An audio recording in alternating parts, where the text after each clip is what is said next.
Assalamualaikum warahmatullahi wabarakatuh. Saya Sasa Bila Zalmaura, absen 33. Saya di sini ingin mempresentasikan fikih dan usul sumber hukum Islam mutlak Al-Quran.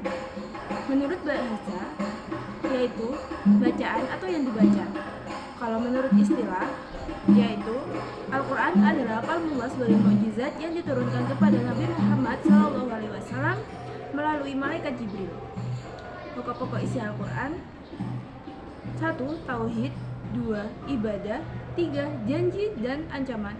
4. Jalan mencapai kebahagiaan dunia dan akhirat. 5. Riwayat dan cerita. Dasar kehujahan Al-Quran dan kedudukannya sebagai sumber hukum. Sebagaimana kita ketahui, Al-Quran diturunkan kepada Nabi Muhammad SAW dan disampaikan kepada umat manusia adalah untuk wajib diamalkan semua perintahnya dan wajib ditinggalkan segala larangannya. Firman Allah Subhanahu wa taala, A'udzu billahi minasyaitonir rajim. Bismillahirrahmanirrahim. Inna anzalna ilaikal kitaba bil haqqi litahkuma bainan nasi bima arakallah wa la takul lil khainina khasima. Artinya, sesungguhnya kami telah menurunkan kitab kepadamu dengan membawa kebenaran, supaya kamu mengadili antara manusia dengan apa yang telah Allah wahyukan kepadamu, dan janganlah kamu menjadi penantang karena membela orang-orang yang hianat. Pedoman Al-Quran dalam menetapkan hukum. Pedoman Al-Quran dalam menetapkan hukum sesuai dengan perkembangan dan kemampuan manusia, baik secara fisik maupun rohani. Manusia selalu berawal dari kelemahan dan ketidakmampuan. Untuk itu Al-Quran berpedoman kepada 3 hal, yaitu 1. Tidak memberatkan. 2. Meminimalisir beban. 3. Berangsur-angsur dalam menetapkan hukum.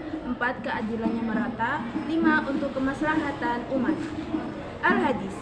Pengertiannya, menurut bahasa, Al-Hadis artinya yang baru, yang dekat atau warta, yaitu sesuai yang dibicarakan. Sedangkan menurut istilah, Al-Hadis adalah segala sesuatu yang disandarkan kepada Nabi SAW, baik berupa perkataan, perbuatan, cita-cita maupun takrir atau persetujuan beliau. Bentuk Al-Hadis ada 3 macam, yaitu 1. Qauliyah atau ucapan. 2. Fi'liyah atau perbuatan. 3. Takriyah atau keputusan atau ketetapan. 4. Hamiyah atau cita-cita Nabi.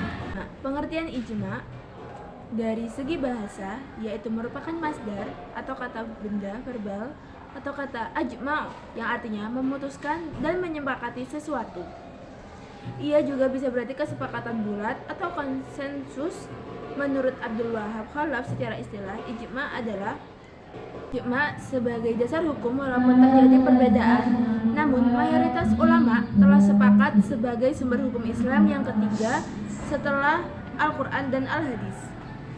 Macam-macam tingkat ijma: ijma sahih, ijma sukuti,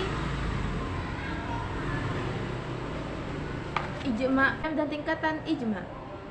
Ijma syar'i dari segi bahasa artinya jelas, yaitu ijma yang memaparkan pendapat banyak ulama secara jelas dan terbuka, baik dengan ucapan maupun perbuatan.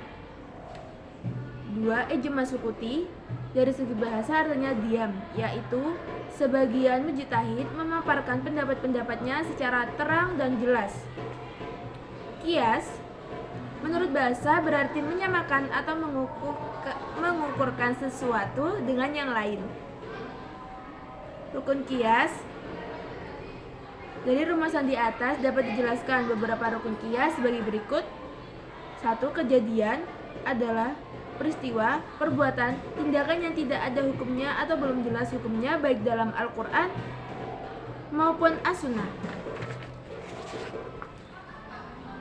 Kejadian yang telah ada ketentuan hukumnya baik di dalam Al-Quran maupun Sunnah disebut asal.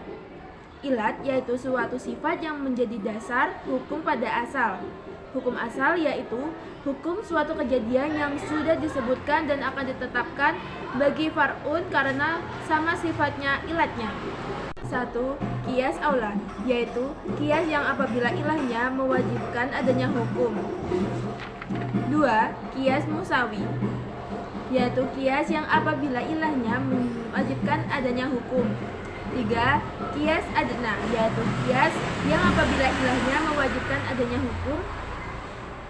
Sebab-sebab dilakukan qiyas antara lain adanya persoalan-persoalan yang harus dicarikan status hukumnya, sementara di dalam nas Al-Quran dan as-hadis tidak ditemukan hukumnya dan mujtahid pun belum melakukan ijma'. Nas baik yang berupa Al-Quran maupun Al-Hadis telah berakhir dan tidak turun lagi. Adanya persamaan ilat antara peristiwa yang belum ada hukumnya dengan peristiwa yang hukumnya telah ditentukan oleh nas. Sekian presentasi dari saya. Kurang lebihnya mohon maaf. Wassalamualaikum warahmatullahi wabarakatuh.